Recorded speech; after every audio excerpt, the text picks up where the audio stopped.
Você cresceu ouvindo que quando morrer, vai para o céu e pronto. Fim. Eternidade igual a nuvem, harpa e um glória, glória, aleluia que nunca acaba. E vamos ser honestos, para muita gente isso soa mais como castigo do que como esperança. Só que tem um detalhe enorme aqui. Essa imagem é mais tradição popular do que ensinamento bíblico. O céu é real, claro, mas a pergunta que quase ninguém faz é outra. O céu é realmente o nosso destino final? A Bíblia responde essa pergunta em 3 etapas bem claras. Primeiro, o que acontece logo depois da morte? Segundo, o que acontece na volta de Cristo? Terceiro, qual é o destino final? Onde vamos viver para sempre? Começando pela primeira pergunta, quando o cristão morre, para onde ele vai? A resposta bíblica é direta. Ele vai estar com Cristo. Paulo fala do desejo de partir e estar com Cristo. E diz que estar ausente do corpo é estar presente com o Senhor. E Jesus na cruz diz ao ladrão arrependido: hoje mesmo estarás comigo no paraíso. Mas antes de continuar, deixa eu te falar da minha plataforma Bíblia Ilustrada. Lá você encontra mapas mentais e videoaulas de todos os livros da Bíblia, além de cursos e materiais bônus. Você compra uma vez só, tem acesso vitalício e recebe atualizações constantes. O link para conhecer a plataforma está na descrição e comentário fixado. Voltando ao tema, sim, existe comunhão real com Cristo após a morte. Isso não é mito, nem poesia. A esperança cristã não é virar energia, nem sumir, nem apagar até o fim dos tempos. A Bíblia fala de presença consciente com Cristo. Mas agora vem a virada que muita gente nunca ouviu. Isso ainda não é o capítulo final. Não é que o céu seja menos bom. Não é isso. É só que para a Bíblia, essa história ainda tem um último ato. Falta uma peça importante do plano de Deus. E qual é essa peça? A redenção do corpo. Porque quando você morre, seu corpo fica aqui.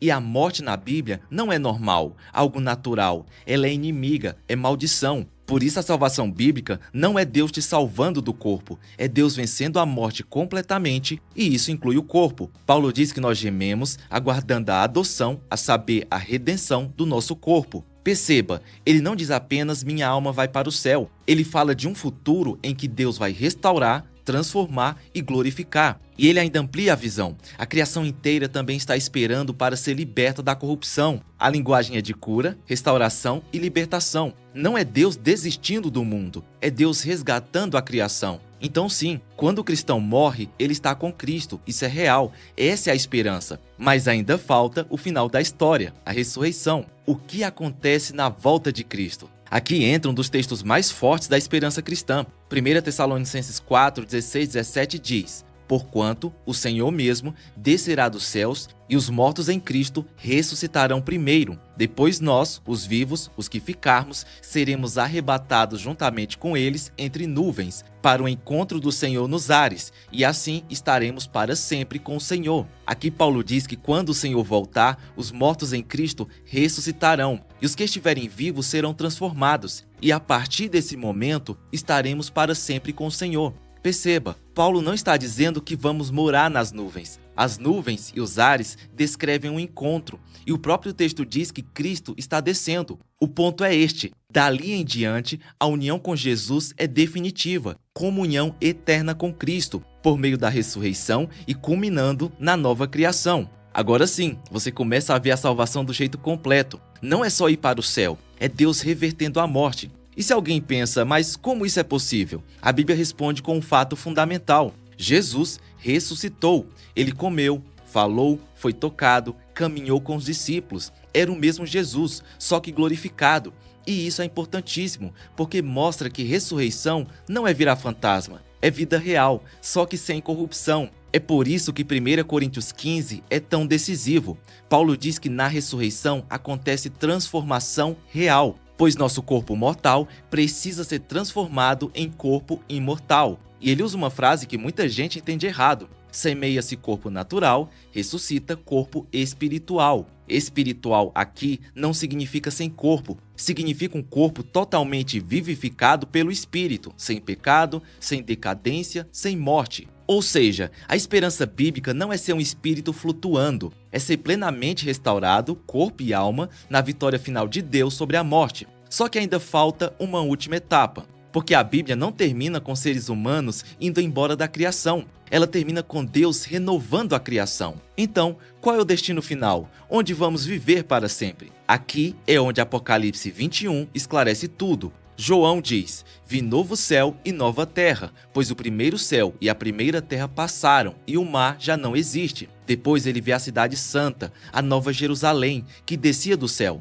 Percebe o movimento? Não é só a gente indo morar com Deus, é Deus vindo habitar com o seu povo, em uma realidade totalmente renovada. E então vem a frase que resume o final da Bíblia: eis o tabernáculo de Deus com os homens, Deus habitará com eles. Esse é o nosso destino. Não é fugir do mundo, é viver em um mundo curado, com a criação restaurada, em comunhão com Deus. Esse futuro não aparece do nada em Apocalipse, é um fio que atravessa a Bíblia inteira. No Éden, Deus se relaciona com o homem no jardim. No Êxodo, Deus ordena: faça um tabernáculo para que eu habite no meio de vocês. Depois, a sua glória enche o templo. Depois vem Cristo, Emanuel, Deus conosco. E João diz: o Verbo se fez carne e habitou entre nós. Depois a igreja é chamada de templo do Espírito. E então, no fim, isso aparece sem símbolo e sem miniatura. Não um tabernáculo provisório, não um templo limitado, mas a realidade definitiva. Deus com o seu povo para sempre.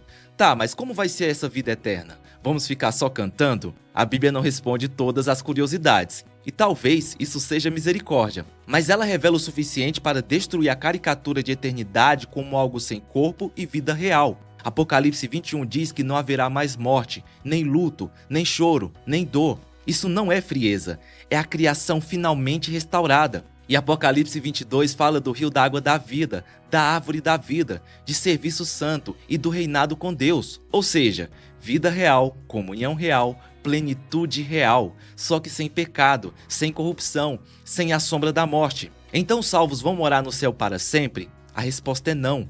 Depois da morte, os salvos estão com Cristo. Isso é verdade e é a esperança real. Mas o destino final da salvação não é uma eternidade apenas no céu, como se fosse fuga da criação. O destino final é ressurreição do corpo, consumação na volta de Cristo, novo céu e nova terra. Deus habitando com seu povo para sempre. Em outras palavras, não é você sendo apenas um espírito morando nas nuvens, é você sendo plenamente salvo, corpo e alma, vivendo na criação restaurada, na presença plena de Deus, em um mundo onde a morte finalmente foi destruída de uma vez por todas.